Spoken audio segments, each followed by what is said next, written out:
Jadi Allah buat dia tuh selalu dalam ketakutan miskin, akibatnya semua yang ada itu tidak ternikmati karena itu takut miskin. Jadi ngambil lagi, wah bisnis lagi, habis-habisan. Tidak ada yang lebih pahit dari berharapnya hati kepada kita. Allahumma ftah lana hikmataka ya Allah.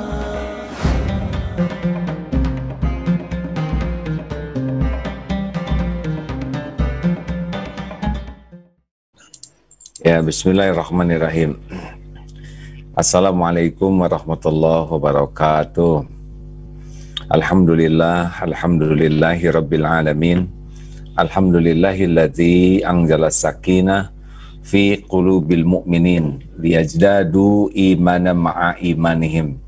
Allahumma salli ala sayyidina Muhammadin wa ala alihi wa ashabihi ajma'in. Apa kabar sahabat-sahabatku sekalian? Banyak yang ingin kaya, tapi yang seperti apa nih yang bahagia? Apakah kaya harta bahagia? Oh, nggak ada jaminan kaya harta itu bahagia, karena yang menentukan bahagia dan sengsara itu adalah Allah yang menciptakan dan menggenggam diri kita. Jadi dunia berikut isinya ini sesuatu yang tidak ada apa-apanya sama sekali bagi Allah, sehingga dibagikan kepada siapa saja yang Allah kehendaki. Mau gangster, mau penjahat, mau orang yang zolim, mau orang yang mengingkari Allah, memusuhi Allah. Kalau Allah mau kasih dunia, kasih saja ya. Makanya kita harus tahu kekayaan yang asli itu seperti apa. Apakah dengan bisnis yang besar bahagia? Apakah dengan bisnis yang konglomerat menggurita bahagia? Oh, tunggu dulu. Kita kan suka membayangkan, wah kalau kita punya bisnis besar, punya perusahaan raksasa jadi bahagia. Sama sekali belum tentu ya. Mau bacakan sebuah hadis penting ini ya. Ini hadis sahih. Dan rasa bagus sekali. Ini dari As-Sahihul Musnad, dari hadis riwayat Ibnu Majah dari Zaid bin Sabit radhiyallahu anhu. Jadi ini penting sahabatku sekalian ya. AA suka dengan hadis ini dan sering mengutip hadis ini untuk diri, dan mudah-mudahan juga manfaat untuk teman-teman sekalian. Rasulullah Shallallahu Alaihi Wasallam bersabda, "Man kanatid dunya hammahu, faraqallahu alaihi amrohu." Barang siapa yang menjadikan dunia ini sebagai cita-citanya, jadi yang paling utama tuh dunia aja, duniawi aja, harta, gelar, pangkat, jabatan, pujian, kekaguman orang, popularitas, follower, pokoknya duniawi saja yang menjadi cita-cita dan harapannya, hammahnya, faraqallahu alaihi amrahu. Maka Allah akan mencerai-beraikan urusannya. Artinya jadi riweuh aja terus. Banyak aja urusan tuh. Sampai dia tidak bisa menikmati ya. Karena dia waktunya habis oleh riweuhnya. Urusannya tuh jadi cerai-berai, faqrahu. Dan yang kedua, wa ja'ala faqrahu baina ainai. Dan Allah dan kefakiran, dan Allah wa ja'ala, Allah menjadikan faqrahu, kefakiran, baina ainai, selalu ada di pelupuk matanya. Jadi walaupun sudah sangat kaya, tetap oleh Allah disimpan di pelupuk matanya. Itu faqrahu baina ainai. Takut miskin aja, takut berkurang, takut. Walaupun sudah melimpah ruah ya, 7 turunan juga mungkin tidak habis. Tetapi Allah ciptakan pada dirinya itu faqrahu baina ainai. Jadi Allah buat dia tuh selalu dalam ketakutan miskin, akibatnya semua yang ada itu tidak ternikmati karena itu takut miskin. Jadi ngambil lagi, wah bisnis lagi, habis-habisan.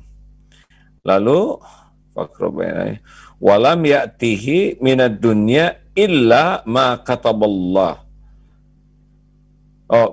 Illa ma kutiballahu. Jadi maaf ya, lam ya'tihi minad dunya illa ma kutiballahu. Jadi Allah tidak mendatangkan dunia kepadanya kecuali kutibalahu, yang sudah ditetapkan Allah untuknya. Jadi walaupun puntang panting pentong pentung, dia tetap akan mendapatkan apa yang memang dia akan dapatkan, ya. Tapi pakai ruwet, urusan, marah-marah, jengkel, pening. Waduh, pokoknya urusannya tuh ruwet dan takut rugi, takut miskin, takut. Jadi dunia yang dia dapatkan tidak pernah dia nikmati. Karena itu fakrahu baina ainah ini. Nah, selanjutnya ya. Wa man kanatil akhiratu niyatahu, dan barang siapa yang akhirat itu menjadi niatnya, ya jadi niatnya itu ingin jadi ahli sorga, niatnya ingin berjumpa dengan Allah, niatnya pokoknya ingin kembali ke tempat asal nenek moyang kita, ya kita kan sesungguhnya turunan ahli sorga. Wa man kanatil akhiratu niyatahu jama'allahu lahu amrahu. Maka Allah akan kumpulkan urusannya. Jadi dibuat oleh Allah si masalah-masalah itu beres didatangkan orang yang ahlinya. Kalau dia perlu modal, Allah gerakan orang yang ngasih modal. Kalau dia perlu ahli keuangan, nanti ada ahli keuangan.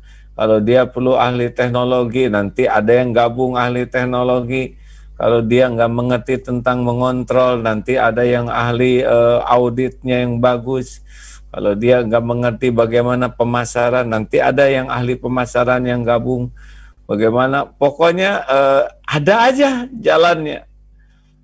Entah bagaimana nanti bergabung sehingga nggak beban pikiran, walaupun tentu masalah ada ya dalam bisnis, dalam usaha, dalam menjemput rezeki, tetapi ya dia tidak stres, tidak sampai galau berketerusan, karena urusannya itu oleh Allah dimudahkan, dikumpulkan, yaj'alahu makhrajan wa jama'allahu lahu amrahu wa ja'ala ghinahu fi qalbi. Nah, dan Allah menjadikan hatinya itu kaya, jadi kekayaan di hatinya, jadi puas dengan apa yang ada, enak, syukur, bahagia, merasa kaya, enggak pernah merasa kekurangan. Jadi kan banyak orang yang kaya harta tapi tidak merasa cukup. Ini mungkin rumahnya sederhana, mungkin gajinya juga, tapi hatinya dibuat kaya oleh Allah. Nah, orang yang hatinya kaya ini dia akan qanaah, menikmati apa yang ada, puas dengan pemberian Allah, syukur terhadap apa yang ada, dan tidak akan minta-minta ke orang, tidak akan merunduk-runduk kepada manusia lainnya. Ghinahu fi qalbihi wa atat dunya wa hiya raghimah, dan dunia ini akan datang kepadanya dalam keadaan merunduk-runduk. Artinya orang-orang yang menjadikan akhirat cita-citanya, duniawi ini akan ngejar-ngejar dia lah. Beda dengan yang tadi ya, wah pontang-panting, waduh udah capek, padahal memang jatah dia itu. Yang walaupun dia sebetulnya kerja dengan baik, dengan takwa, ya ketemu juga dengan rezekinya. Tapi ada orang yang pontang-panting tuh boleh, kerja keras tuh, tapi ibadahnya bagus enggak. Nah, ada yang kerja keras ibadahnya bagus, ada yang kerja keras sedekahnya bagus, ada yang kerja keras nuntut ilmunya juga bagus, Tapi yang dimaksudkan tadi itu orang yang kerjanya luar biasa, tak sehingga ibadahnya abai, kemudian mencari ilmunya juga abai, dan dia tidak mau dekat dengan urusan orang-orang yang mendekatkan ke akhirat. Pilih hadirin mau yang mana. Jadi ternyata harapan dan tujuannya. Makanya barang siapa yang zuhud, ijhad fid dunia, barang siapa yang zuhud terhadap dunia, Allah akan mencintainya. Wajhad fi ma'indan nas, zuhud terhadap apa yang ada di tangan manusia, manusia akan mencintainya. Nah, zuhud itu adalah lebih yakin dengan apa yang di tangan Allah, dalam genggaman Allah. Menurut Imam Ibnu Qayyim, orang yang zuhud itu adalah yang mau melakukan apa yang membawa manfaat di akhirat. Nah, ini dia ya. Jadi kalau waro itu dia tidak mau melakukan yang bisa merugikan di akhirat. Makanya dia hati-hati. Tetapi kalau orang zuhud dia mau melakukan sesuatu yang manfaat untuk akhirat. Jadi niat kita apa? Ya, niat kita lillahi ta'ala itu adalah urusan keselamatan dunia akhirat. Begitu rekan-rekan sekalian.